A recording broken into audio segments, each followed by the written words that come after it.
Hands cut చేసుకుందాం.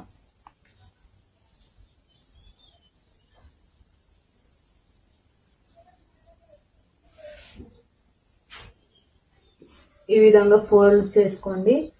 Open అనేది ఇటువైపు ఉండాలి, క్లోజ్ అనేది మన సైడ్ ఉండాలి. ఒక 1 ఇంచ్కి మార్క్ చేసుకోండి. ఎందుకంటే ఇది సింగిల్ సైజ్ బ్లౌజ్ కదా.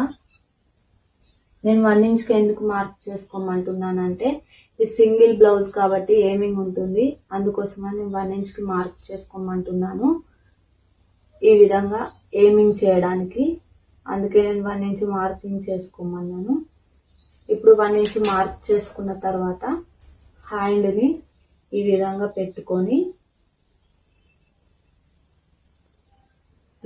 హ్యాండ్ లూజ్ మార్క్ చేసుకోండి. తర్వాత హ్యాండ్ పొడవుని మార్క్ చేసుకోండి. తర్వాత చంక భాగం దగ్గర మార్క్ చేసుకోండి. ఈ విధంగా మార్క్ చేసుకున్న తర్వాత ఒక లైన్ డ్రా చేసుకోండి. స్ట్రేట్గా లైన్ డ్రా చేసుకొని ఇక్కడ 1 ఇంచ్కి మార్క్ చేసుకోండి.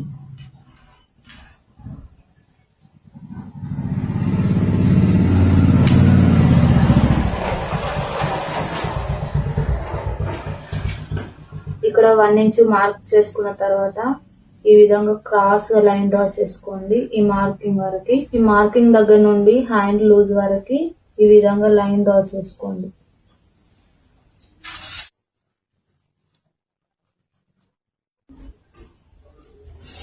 ఎక్స్ట్రా క్లాత్ ని కట్ చేసుకోండి. ఇప్పుడు మనం హ్యాండ్ కి లోతు సంఖ్య తీసుకోవాలి. ఇక్కడ 1 ఇంచ్ మార్క్ చేసుకున్నాం కదా, ఇక్కడ కూడా 1 ఇంచ్ వరకు మార్క్ చేసుకోండి. మార్క్ చేసుకున్న తర్వాత ఈ విధంగా లోతు సంఖ్యను తీసుకోండి.